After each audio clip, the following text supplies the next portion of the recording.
welcome everyone to Property Banter Zoom style. Mark Armstrong, CEO and co-founder of Rate My Agent. Russell Cambridge, director of Biggin and Scott. How are you, Russell? Excellent, my friend. Excellent. Every week we get that little bit closer back to normality, don't we? But I think it's worth, we had a quick chat before we went on air and Lisa made a very valid point. I know we'll get to Lisa in a minute, but I think we should really give a big thank you to all the property managers out there who have been on the front line of all the hardship claims from landlords, from tenants. It's been a very hectic period for all our property managers. I think a round of applause and a big thank you to any property manager out there at the moment who might be listening on the show. You've done a great job. Thank you very much from all the tenants and landlords. What a task you've had to do. I know you probably got a steal a couple of months ago, but thank you, property managers. What did you call them, Russell?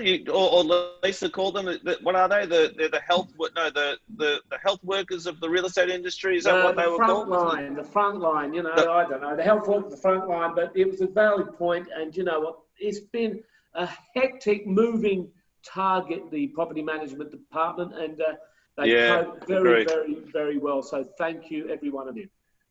You know who I think we need to thank you is the kids that you know have been, you know, the kids who want to do pranks and get out there and remember the good old days you could go nick knocking. I mean, the poor nick knockers of still do. Remember nick knocking? You'd knock on the door and you'd run away. But these poor kids have had to find new ways. I've actually got I found a little video of I guess people getting industrious, kids getting industrious with the way that they've had to adapt. Everyone's had to adapt during COVID. Thank God for humour. Let it rip. Let me know if you can hear this, Rusty. Yeah, no. No? No, we got no sound, my friend. Is your volume up? Well, I can't hear it. Can you hear it now? No. Let's just go to our good friend Lisa. Why won't it work?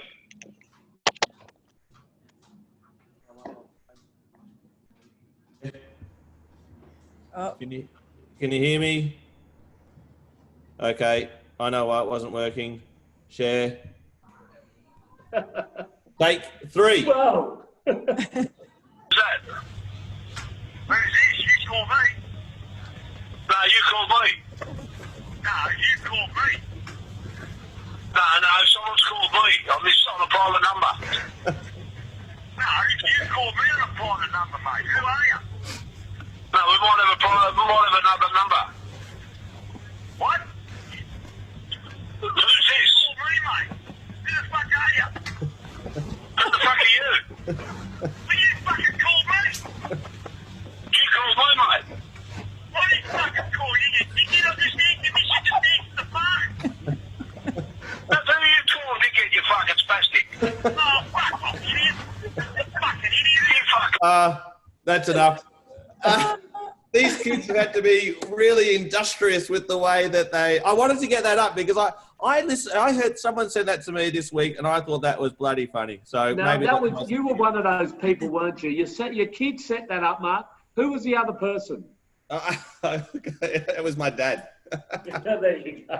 My dad's got a foul mouth. Hey, Lisa's with us. Lisa Novak, welcome to Property Banter.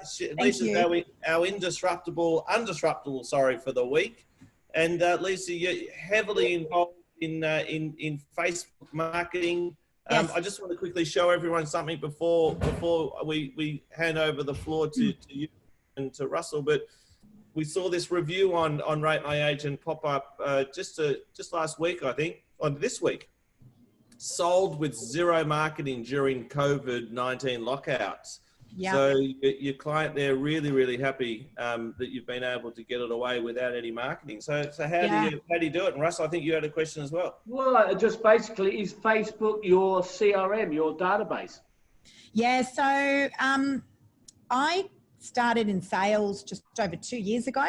So we've had our agency for over 18 years, but I've always been in the sort of background, doing a lot of the admin based stuff. But there was a lot of things that I saw, you know, from the back seat, looking over to the front seat, and that was that the industry was really, I felt, stuck in some sort of a time warp. And there was, you know, one thing that I'd identify was that there was really no true $0 marketing strategy out there.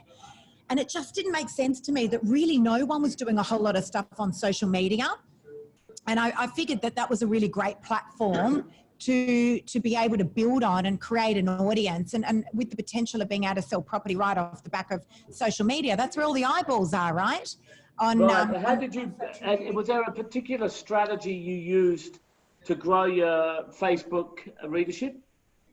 Yeah, it's called consistency. It's called consistency. So this is the part that a lot of people struggle with, because I see a lot of agents saying, look, you know, I do social media and I just don't get any traction from it. The thing is that a lot of it comes down to consistency, and that's the hard bit, right? It's hard to be consistent with anything. You sound like you try and sell one property a day. You aim for about 30 a month, I think you were saying before. How many of them sell in your strategy of Facebook before they head to a normal, what we might call a portal campaign with domain and real estate? The property platforms, yeah, the property platforms. So about 90% sell off the back of my social media before they actually launch out to realestate.com or domain. Wow. How many days on market do you average? Look, it's been, I mean, obviously we're coming through a very unusual time at the moment. Haven't noticed. Yeah. There's a virus going on, just in case you didn't know, Russell. Yeah, so days on market obviously have been stretched out a little bit, but the great thing with social media is it's actually, I refer to it as instant media. So the traction happens quite quickly. So my fastest sale happened in 6 hours. I've seen a number of those scenarios. So it happens quickly. Sometimes it's not days, sometimes it's hours. Wow. Lisa, to get those sorts of results, I mean, a lot of people would be listening to this and thinking, you know, they'd love to be able to sell through the social channels. Yeah. How big is your social following? I mean, this, like you said, it's consistency. How long did it take you to build this social following, and how many people are following you now? Yes, so that's a really good question, Mark, because a lot of people say that. They're like, look, I don't have the followers. Do you know what? I don't have the followers either. I have about, I think it's about 3,500 people that are following off my Facebook. I'm across all the social media channels, but that's actually fake news. That's one thing that I've come to learn after doing quite a lot of deals off the back of my social media, is you actually don't need to have a whole lot of followers. It's to do with the engagement, right? It's the engagement. And so how do you build the engagement? Facebook and Instagram actually decide that for you. So if they see that the people engage with your content, you know, they like it and they comment on it and they share it and they actually pause on that content, they will continue to serve that content out to the world. That's how it works. So people get hung up on the likes and comments and followers.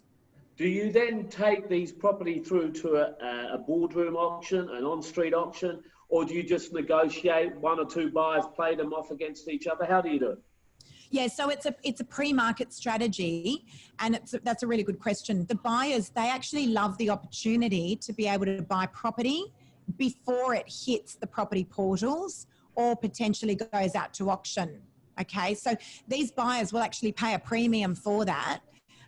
Now that I've been doing it for a substantial amount of time, I see the themes and the patterns with the buyers. And a lot of these buyers have actually been out in the market looking for a long time and just simply can't find the right property. And there it is served up to them on social media, or they've been burnt at auction. And so they just don't want to go through it again. Do you get a series of photography photos done? Do you get a floor plan? Do you do a video, or do you just walk around with a bit of a virtual tour with your own camera? How does it work? So the good old iPhone, that works a treat. So, you know, we've all got our own really good videos and cameras these days. So a lot of the photos that I take in the pre-market phase are simply just done with my iPhone. I've seen you walk around and you do a bit of a commentary with it, which is very impressive. Is that just straight off the cuff, or do you have it written by a copywriter? No, straight off the cuff. Well, yeah, anyone can do this. Anyone can do this. You know, it's straight off it's much better that way. What I've now learned, and again, I've got, you know, some evidence because I've done so many of these transactions now. I see the themes, but the buyers, the viewers actually appreciate the authenticity of that raw video footage. And it works really well on social media. It works really, really well, that authentic style of video, what I call the Hollywood style video or the professional polished video, Yeah. that works really well up against sort of, you know, your realestate.com listing or your domain listing. Social media doesn't love a polished version of video content. We're not used to viewing video that way on social media. Mark will vouch for that. He doesn't like anything too polished. Well, that's right. And I guess the idea really of marketing a property is just to get someone to go through the property and inspect it. I mean, we're not going to sell the property online. People still need to have the physical inspection. So I love the idea of the unpolished, as you can tell, the unshaved and the unpolished, because I mean, really, you can spend thousands of dollars on these great photos. But of course, everyone knows to some extent they're contrived. I mean, if you've got a big block of flats on one side, you're not going to take the photo from that angle. So showing it in its real form is, I think that's what people expect. But Lisa, I agree. People, you know what it is? People respect the honesty, because there's nothing that annoys people more as a buyer, I'm suggesting, than when you've turned up at an open home and the property looks nothing at all like how it looked online, right? Because it's been styled, or, you know, where it's got lots and lots of virtual furniture, and that's all great from a marketing perspective. I have a marketing background, so I love all that sort of stuff. But well, you should see Mark's Tinder profile. It's nothing like what he looks like. That's right. I've got big muscles on my Tinder profile. But you see these, I mean, the box brownie grows, I love the box brownie guys, and they do some awesome work throughout the US if you haven't seen some of the work they do. But I think you're right, to some extent you can go too far. You know, I've seen photos touched up where there's whole, you know, there's a telegraph pole moved, you know, just blotted out in the photo, and, you know, there's a picture of the Sydney Harbour Bridge that it appears like you can see that out the window, but you know, all these sort of touch-ups that, don't get me wrong. I've got two styles of campaigns. All right. So I've got my $0 marketing pre-market strategy, which is social media. And it's been, you know, extremely successful for the vendors and the buyers. As I said, 90% of those sales have been done there. But then I also have what I call my plan B, which is going out to the generic property portals. It's really doing what every other agent in the country is using as their only marketing plan. But at that stage, I do all of my beautiful photos and, you know, everything's next level there. But social media, as I said, we're very used to seeing that raw footage on social media. It works really well there. Now, Lisa, you have quite a large number of property managements in that beautiful part of the northern beaches of Sydney. Yes. Do you do your leasing the same way, or is that more mainstream on the portals? Yeah, so that's all more mainstream. Oddly enough, I'm really one of the only agents within our agency that's actually doing a lot of my sales or a lot of my transactions off the back of my social media. I'm one of the only agents in the country that are doing that. That always perplexes me a little bit. But our property managers, we all do in our agency, we all do an extreme amount of video content. We do a lot of social media. I'm actually talking to you guys from our own in-house studio. So, you know, we're big advocates for all of that sort of stuff. Yeah. But the rental listings are all sitting there on the property portals. So okay. I heard you a little while ago, Lisa, and I know the answer to this, but I'll let you answer it. How many times do you post every day through social media? About 5 to 15 times a day. Yeah, wow. a lot. And so, yeah, it's a lot. Look, it's you know, it's 4 to 6 hours a day I'm spending on my social media, but it's become my selling tool. It's now become my listing tool. So 90% of my listings and appraisals are generated there. And it's also your main competitor will be Step One underwear, men's undies. Have you seen that ad on Facebook? It comes up every time I look. It's unbelievable. No. That's because you're engaged. That's because you're engaging with it, Russell. I keep buying underwear from them. There's no coincidence there. There's no coincidence. Lisa, you're dealing with someone that still only knows how to use a phone, so he doesn't quite understand how remarketing works. And you know, why I you're... to ask you to stand up, Russell, because I reckon that's my probably phone's what you're ringing. wearing. That's right. No, yeah. Hey, a question without notice, Lisa. We've seen some of these things like Listing Loop, which are these, have you heard of Listing Loop? These off-market sort of platforms. Do we think that they're going to be an extension of what you're doing? What are our thoughts on those sort of, I guess to me, they're a little bit weird because they're almost off-market websites, but you put it on the website, so doesn't that mean it's on market? I don't get it. And so a lot of people get confused with that with me as well, because a lot of people are like, oh, she does a lot of off-market. No, I do a lot of pre-market. It is on the market. That's the terminology.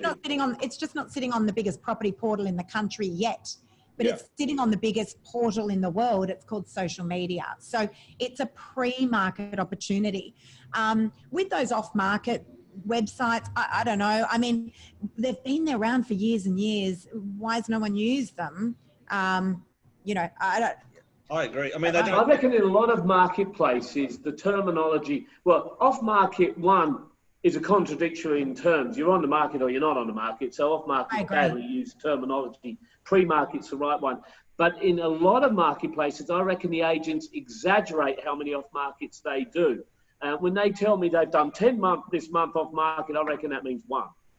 Well, that's the thing, right? There is no, you can't qualify that number. And I've just had that conversation now with a vendor. I was just signing up a listing a moment ago, and he's like, oh, but you know, how big's your database? And I said, you know, we've got a really big database, but you can't quantify it. I can tell you we have a database of 1 million. How are you ever going to be able to gauge that? The great thing with a lot of the stuff that, you know, I'm doing on social media is you can go on, you can do the digital interview yourself. So if I'm telling you I've sold X amount of properties on social media, just go have a look. It's all there. Yeah, I usually answer that question with, I guarantee we would know 99% of the people looking in our marketplace at any given time. Yeah, that's great dialogue. It's a self-fulfilling prophecy. The more listings you have, the more buyers you're exposed to, and you know, as you said, Russell, in a place like Richmond where you have 30 or 40% market share, you're meeting every buyer in the marketplace. So it becomes a moot point to some extent, because if you're a buyer, you're there, you're looking, you're on everyone's list. Eventually you're on everyone's list. It's interesting what you said as well before, Lisa, and I'd like you to share it with the audience. It summed it up beautifully. It hasn't been as bad as any of us thought. It's not been as good as it has been, but it's not been as bad as we thought it was going to be. What do you put that down to? Yeah, 100%. And that's the thing, right? Because none of us have ever experienced COVID before. So it wasn't like, oh yeah, we know what to do. We'll just apply this rule. We didn't know. So we were all sort of going into the unknown step by step. But speculation obviously sounded a lot worse than thankfully what it was. But, you know, it hasn't been anywhere near as bad as what we thought it was going to be. As a business, as an industry, as a country, right? So we didn't really know what we were going into. Our property managers, and you touched on this before, Russell, we call where they all operate out of the hurt room, because those guys... That was it, the hurt room. The hurt room, right? They've been getting 400 emails each a day from tenants and landlords. You know, that's hard for any human being to cope with. But, you know, in that respect, it's been, we were saying before, they're like they're our frontline real estate workers, right? Yeah, it's been very stressful. I know it's not the same ilk as a health worker whose life's on the line, but the mental health of our property managers around the country, you know, you've got to look after your property managers. It's been a thankless job at the best of time, but particularly now. Oh my gosh, if anyone ever, like, you know, for anyone out there who's self-managing and ever wondered why they needed a property manager, I think this has sort of, you know, really reiterated it. Well, one of the subjects we were intending on talking about was Airbnb and how the Airbnb owners have come flooding to the marketplace. They were already starting to flood to the marketplace before this COVID-19, but now in particular, well, it got banned altogether, which in some aspects I think it should be banned all the time because there's not enough supervision. But they've all realised it ain't easy. That was a You good. hate Airbnb, Russell. Is that right? You're not a. you hate Airbnb. You're not a fan? Airbnb. Is that sort of where anybody can rent off anybody and have a massive party and demolish the joint and there's no insurance and all that sort of stuff? Is that what you mean? Why don't you like them, Russell? What's happened? I'm in Richmond, right near the MCG and the CBD, and they came in and they got all very popular for about 15 and a half minutes, and then they came flooding back because they realised that it's better to have a steady, regular tenant in place, paying regular rent, etc., etc., etc. I think that's right. I think everyone realised that that it's such a lumpy form of revenue. Yes, you might get more each night, but you work it out over the course of a year, and in many, and you get cleaned it every time. Yeah. If you amortize it out, if are you better or worse off? The other thing that a lot of people don't realise with an Airbnb property is the wear and tear, right? So you don't just have the tenant coming in every 6 or 12 months. You've got the tenant coming in every 6 or 12 days. We had one, I think it was in Melton or Werribee, which is a bit further out. The tenants who'd rented the property stripped the property, even though there was camera supervision. They were even flaunting the situation, showing the camera the stuff they were ripping out of this property and then took off. It's bizarre. Yeah. No, that's crazy. But I don't actually even know if they're back on again, are they? Are you allowed to book an Airbnb again? No. Look, it'll come back again. No doubt. It's inevitable. Yeah, it's inevitable. And it's suitable. I'm sitting down here in Barwon Heads, for people who have a holiday house where, they don't want a full-time tenant to rent it out throughout the year. Airbnb will always find that sweet spot. But I agree with you, Russell. For places like Richmond and inner urban areas, you're going to have a really strong, tenant base. But the holiday home market, it makes perfect sense in the holiday home market. And that's their bread and butter. 100%. What's a holiday? That's right. Well, when you're posting 5 to 15 times on social media a day, you've got no time to and doing 30 deals a month. Well, that's the other great thing. So at the end of the year, we're actually in Africa. We're on safari for a few weeks, and I was still posting away. And no one actually knows where you are. You can just still continue selling property, listing property off your social media, and I was doing it literally from safari in Africa. I'll tell you, we were talking about about the show that we will be doing this when we're on our holiday, more than likely, Emma. Oh, sorry, you are on holiday. My bad. It just looks like he's at work. I'm a big fan of the virtual appraisal. To me, I think that's going to be a wonderful change to the real estate industry, where a real estate agent doesn't have to visit the house at 6 or 7 o'clock on a weeknight when it's really awkward. They can do an appraisal when they're sitting on the beach. We've been doing it for years, guys. We've been doing it for years. So we're renowned for our 3-minute SMS appraisal. Where all you've got to do is. So how does that work? So you just text your address to a mobile phone, one of our mobile phone numbers, and obviously we promote that number. You text your address and we'll respond within 3 minutes with an estimation of value on your property. We've been doing it for years and years. It's phenomenal. Yeah. Well, Mark's a virtual husband. And How does that work, Mark? It's just the way my wife likes it. She's got the biggest mute button all over the house. Pause and off. Replaces the diamond ring. The big diamond is replaced now by the big mute button. Yeah, that's right. Hey, Lisa, we're running out of time. It's been awesome to have you on. Thanks, guys. We'd like to keep this to 30 minutes and short and sharp. So we'd love to have you back again. We always like to finish with. Hopefully this works now. I've got another little video to show. Everyone's been texting me or saying, can't see your bloody video, can't hear it. So I'm thinking that, Russell, have you seen, I think you've seen this. This is a guy that I reckon you could do this, Russell. I think you could. Before you press play, can I just say thank you, Lisa. I love the setup of your office behind. Had a bit of a look. You sent us some links to see what you do. Thank you so much. Love the opulent area and the bar area you've got at your office. thanks for joining us. And if I'm Pleasure. ever up that way in the Northern Beaches, Yeah, pop I'll in. pop in and have a look. Pop on in. Absolutely. Pop Thank in. you for having me. Pop into that No bar. problem. Can everyone see this? This one. Oh, no. Ih, já vi. Tem doido pra tudo, minha irmã. Quer ver?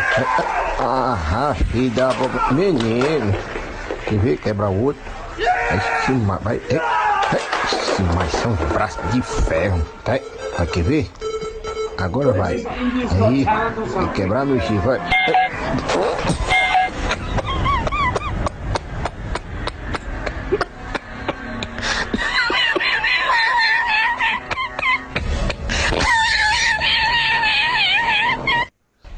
Aí, já vi. What? I don't even know what is funny about that. The funniest thing for me is I just love the guy commentating how he's just pissing himself. Look, that's got Lisa. That's got nothing to do with real estate in any way, shape, or form. But someone sent that to me during the week, and I've watched it like 100 times. I just think it's the funniest thing I've ever seen in my life. There's actually, if anyone wants to watch more of that, there's actually it goes on because once he finishes, he stands up and he walks and he does his sort of judo thing, and then he tries to break some more tiles with his elbow, and it's hilarious. Anyway, sorry. Look. Thanks. That's 3 minutes of our time. We will never get back. Oh, it's made me laugh. I showed my son. I showed the whole family. It's the funniest thing in the world. Anyway, Lisa. Thank you, guys. Thanks for having me. Thank you. Awesome having you on board, and we'd love to get you back at some stage. Love to.